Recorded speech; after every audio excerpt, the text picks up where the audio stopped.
engage the team that works under the DCI, and have gotten to the bottom of many of the issues that are being handled here. As you very well know, that the National Police Service, through this directorate, is doing a lot of work to keep our country safe, and a lot of work here is to deal with high crimes.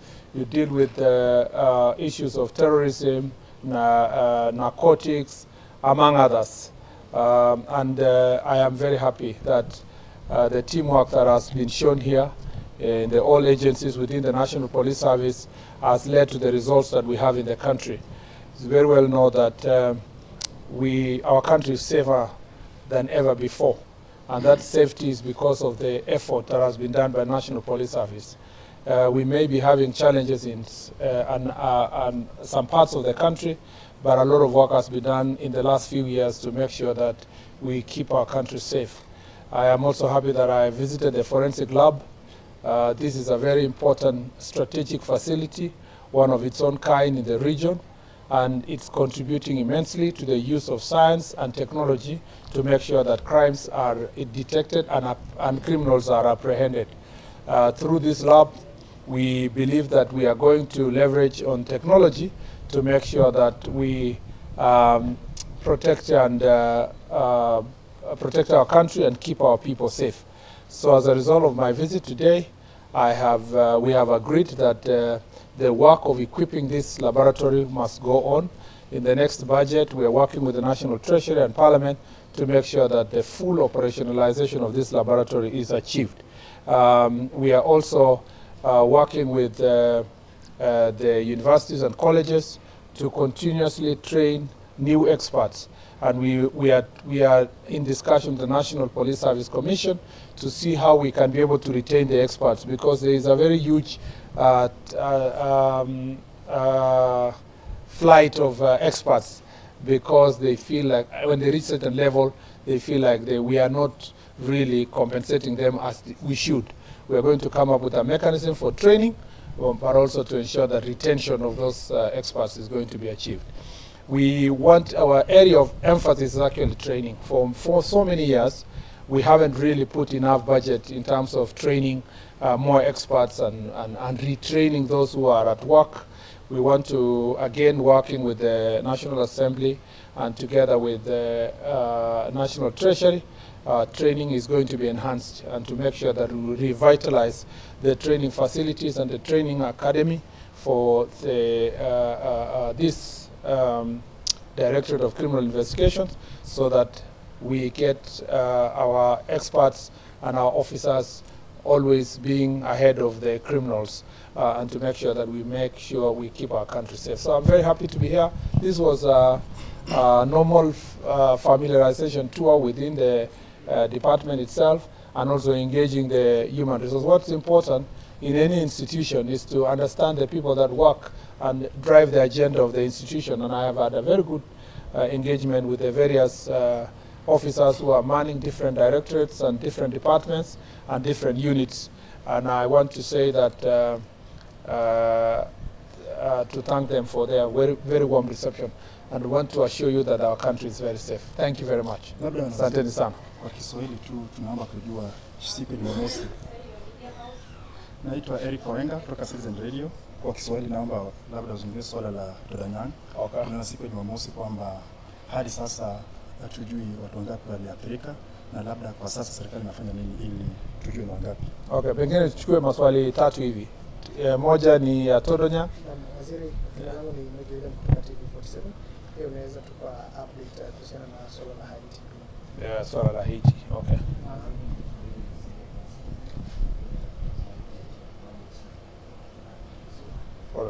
Thank you. I think we handled the three. Yeah. Yesterday, the National Assembly majority leader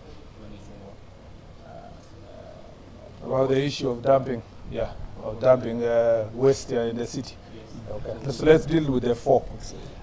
Ya kwanza, wacha niseme ya kwamba nimekuja hapa kuhakikisha kwamba kikazi kuangalia kazi ambayo inaendelea hapa katika DCI offices, na kuangalia hii laboratory sana ama mahabara ya Kiswahili imepotea. So kuangalia mahabara hapa ambayo inasaidia kuhakikisha tunapambana na majangili na wakora, na ninawashukuru maafisa wote ambao wamenikaribisha hapa kuhakikisha kwamba tunasaidiana na kufanya kazi pamoja kupeleka nchi yetu mbele. Napongeza idara hii ya DCI kwa kazi ambayo wanaendelea kufanya, na pia ninataka kuhakikishia Wakenya kwamba tunaendelea katika ile mpango rais aliweka ya kuhakikisha kwamba tunapata equipment ya kisasa yenye itatusaidia kupambana na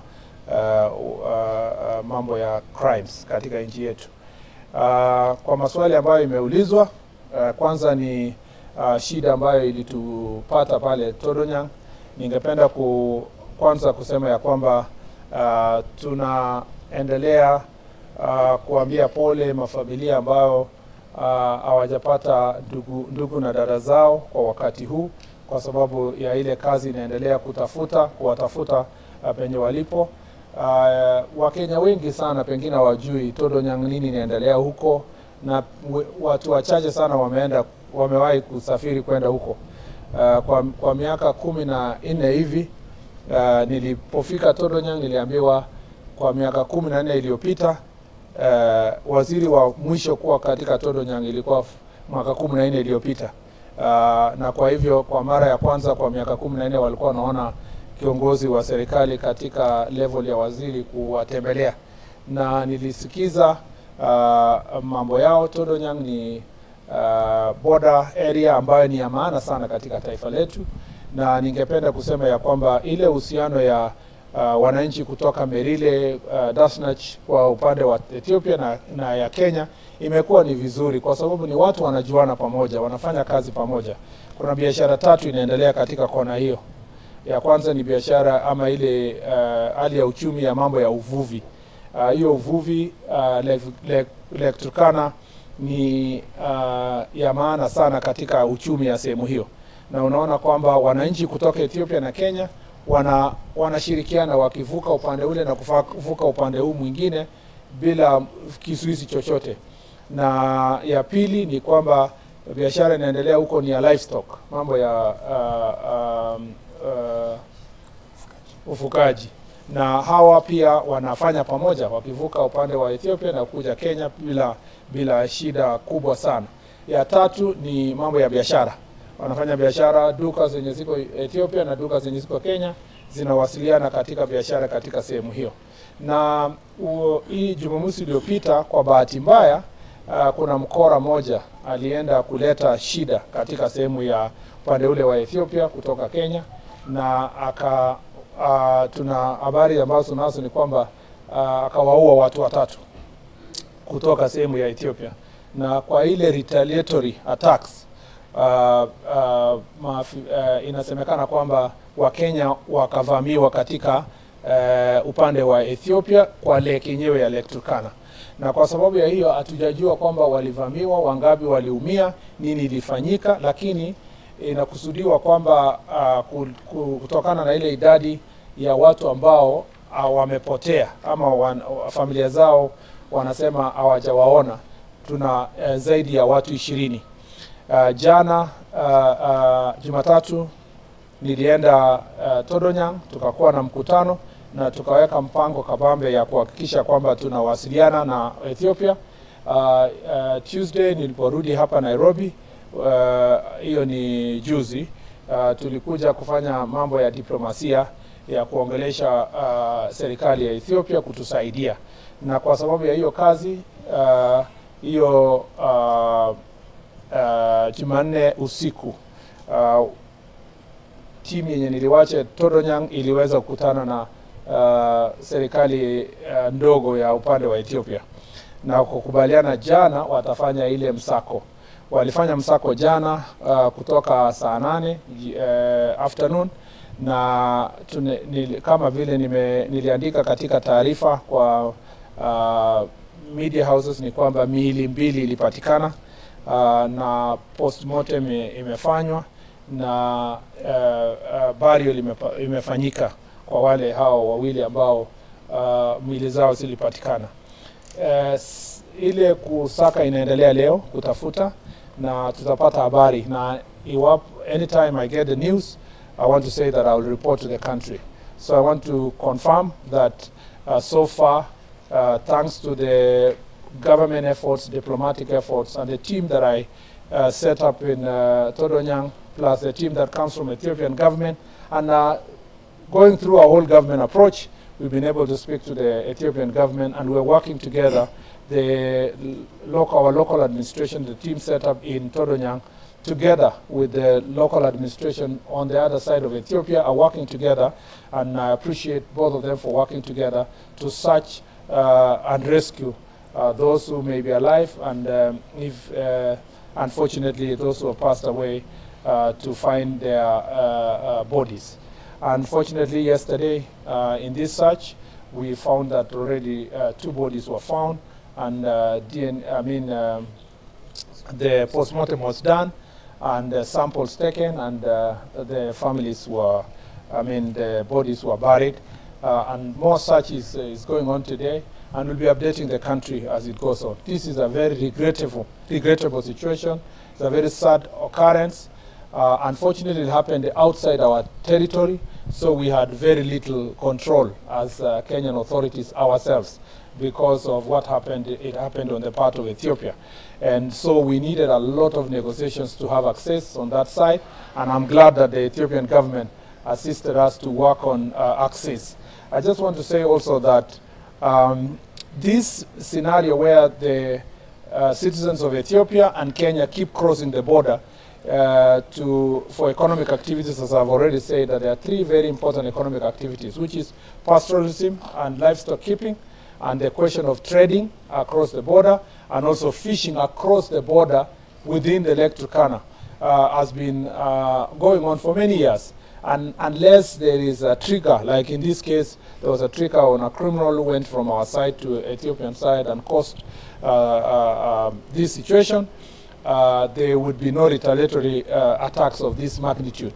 And I want to say that, as I've said, and I repeat, more than 20 Kenyans have not been accounted for. We will give you the number when we really settle on a number that is collected from the public. Remember that these are not people who just live in Todonyang. These are Kenyans especially from the Turkana County, from very far. So in terms of accounting for them, maybe even their families do not know whether they are lost or not. So that's why it's taking time to get also reports and to confirm the numbers from the members of public, because this is not just about people who are living within Todonyang area. These are Kenyans who have gone there for economic activities that they want to engage in. It's a very beautiful place. It's a very rich area. Unfortunately, because of these criminal acts, it becomes dangerous for our citizens. And I want to thank the National Administration staff who are there and the National Police Service for the work they have already done. That is all I can say about Todonyang at the moment, and we will keep giving you the information related to the same. On the question of our chiefs who are abducted, again, negotiations are ongoing. The good news is that the contact is there. There are interlocutors that are working on it, and we believe that eventually the situation will be sorted. I do not wish to say more than that because of the security situation, and it's important to keep it as it is, because what is primary for the Republic of Kenya is the safety of our chiefs across that border. The other question that I was asked is the question of Haiti.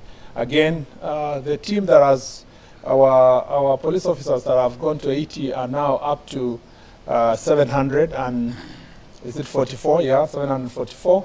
And so far they are doing a fantastic job to restore law and order. They are not alone. Although the Kenyan contingent is the largest, they are not working alone. We have troops from Ecuador, we have Jamaica, we have Dominican Republic, and we have all these teams are working together under one command, and they are doing a very good job to restore law and order. Unfortunately, as you very well know, an incident occurred, and we lost one of our officers. The family was informed, the protocols were followed, and we are in the process of making sure that we will do everything possible to support the family during this difficult time.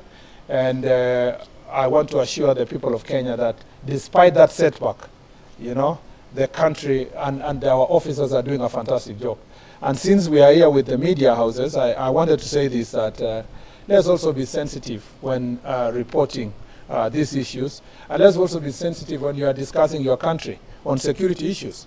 Because I saw some people saying, trying to sensationalize. I know there are some naysayers, people with negative energy, who believed that there would be a massacre. Our officers would be massacred when they go to Haiti. And they had prepared even their headlines ready to see Kenyans being, and being killed and, you know, massacred, and people being returned here in bodies and so forth. Now that they were extremely disappointed that that did not happen.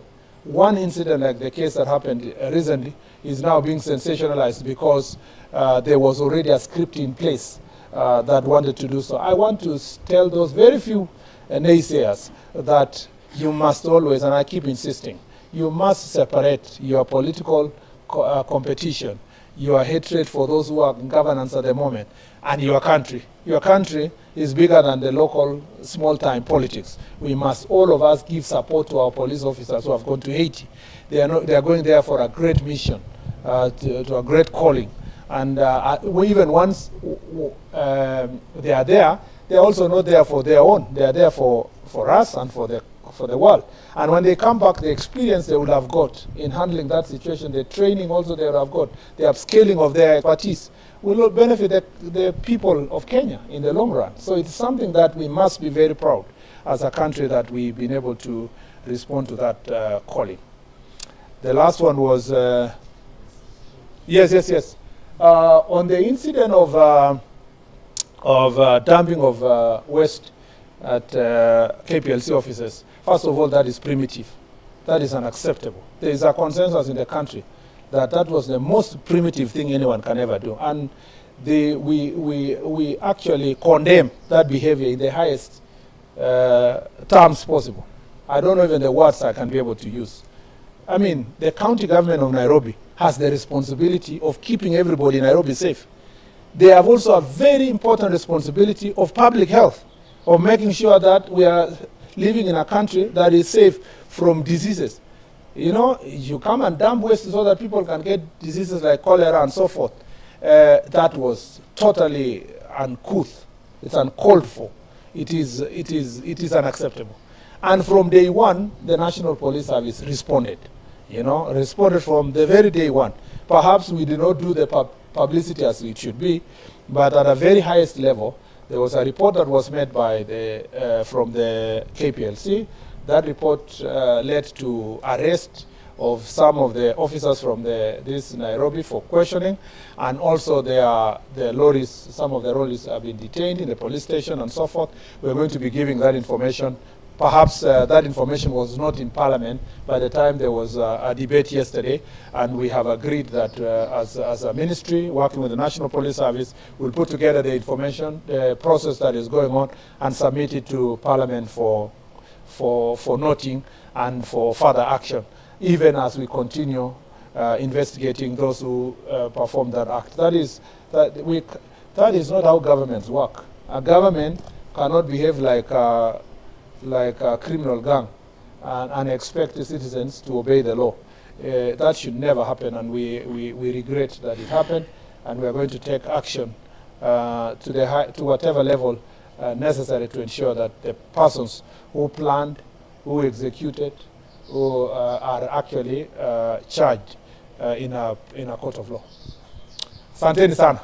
That's too much. That's too many people.